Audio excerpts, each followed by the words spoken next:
Hey, welcome back. It's a very special show every Wednesday because it's Women Wednesday, and we do all we can to bring you the woman's perspective on things. Sometimes it's a lot more insightful than us gorilla men. But I love Women Wednesdays, and today's even more special because it's 9/11. We're here at the Newsmax headquarters in Midtown Manhattan. And the city is quite clear and beautiful today, much like the skies on 9/11.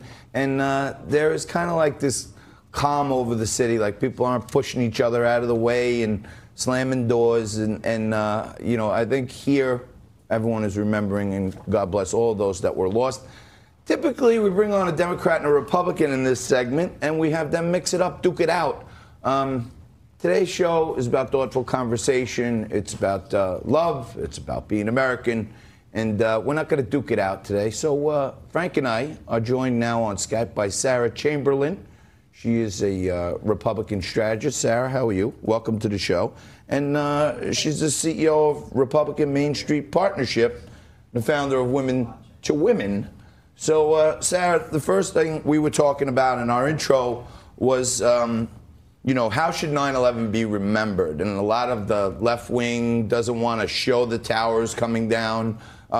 We decided that not for shock value, but for youth and people who weren't around then, we thought that it should always be remembered by how terrible it was. What do you think the media should be doing about remembering 9/11? Oh, absolutely. It is one of the worst things that's ever happened in this country. I have a very personal story with this. My late husband was a national terrorism expert for the country. So he lived this. He went away, and it was a hard day. And the country should never, never forget this and what we've been through and what the men and women went through in those buildings and in the Pentagon and, of course, in the field in Pennsylvania. And, you know, I don't necessarily even think that it's a totally political thing. I think some people may not want to shock people psychologically by showing the towers collapsing. But I think to not show it is the equivalent, as I said earlier, of not showing the destruction of the Holocaust. I think people need to understand historically how devastating this was. Sarah, I really appreciate you coming down. Want to ask you about last night's election results in North Carolina. This was a Republican district historically. It's a district that had to have a do-over election because of allegations of voter fraud on behalf of the prior Republican candidate. This is a district that the president won by 16%. But yesterday, the Republican candidate, Mr. Bishop, eked it out by only about 2%. Is this a huge victory for the Republicans, or is this a sign that solid Trump districts are gradually turning bluer? Unfortunately, I think it is a sign that some of these districts are turning bluer, though I will tell you, if the president had not gone down there, the Democrats would have won. So I do give him an immense amount of credit for this victory. I have family in the Mecklenburg County area of this district, and that saw a 25-point swing last night. It went for Trump plus 13. Last night, it went for the Democrat plus 12. So that concerns me as we move forward into 2020, watching what these suburban districts are doing. So Arnold Schwarzenegger is now on the record with Donald Trump. Yeah, oh my God. Lighten the mood a little bit on 9/11. Here's take a look at this. This is the former governor of California, of course. The video's not there. But I've been experiencing some technical difficulties. Hey, I guess exactly. The lights were out. Now they're on. Exactly. Well, at least the way to be optimistic. Look at the bright side. Yes. All right. So this is the governor. Oh, okay. Got it. But the former governor of California apparently thinks that Donald Trump is in love with him. Sarah, in what context did Governor Schwarzenegger make these comments? And is this all just an attempt to promote the new Terminator movie? Of course it is. It's all about him, as it always is. He's all. It's not even worth talking about, my opinion. Just move on to the next topic. Yeah. Oh my God. We've been talking pretty somberly about 9/11, so we thought we'd add a little levity to each segment today to lighten the mood. But I'm thinking about Can I go back to 9/11 for a moment? Yes, so please do. My daughter was not born yet, and I think it's important for the media to talk about this and show the towers coming back so she understands what happened on that day and she sees it. And I think that's hugely important for all our next generations, and to know what the men and women in our military went to fight for to protect us and what we continue to fight for to today.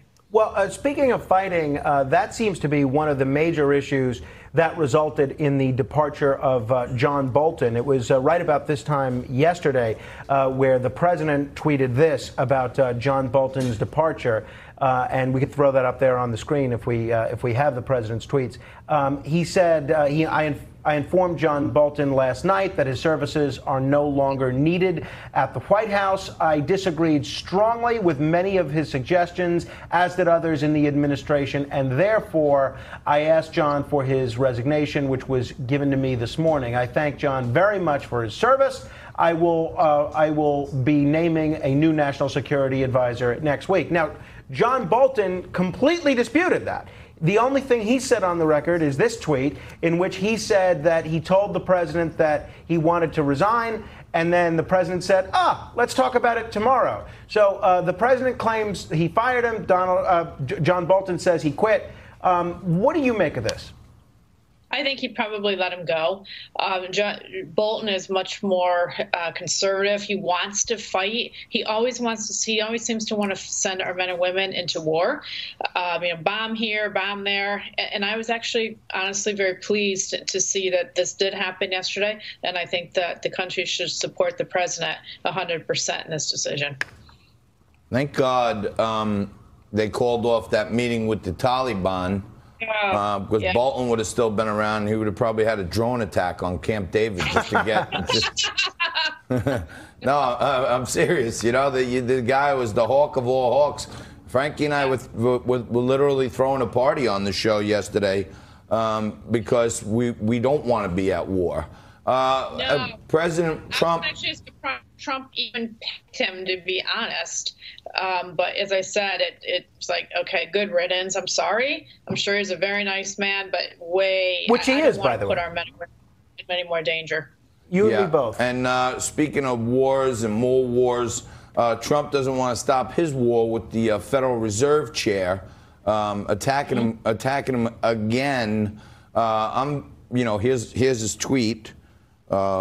Federal Reserve should get our interest rates down to 0 or less, and we should then start to refinance our debt. Interest costs should be brought way down, while at the same time substantially lengthening the term. We have great currency power and a balance sheet. He's not crazy. As a capital markets guy, I understand what he's saying. We're paying like the penalty interest on the credit card now, and he wants to refinance that and pay less.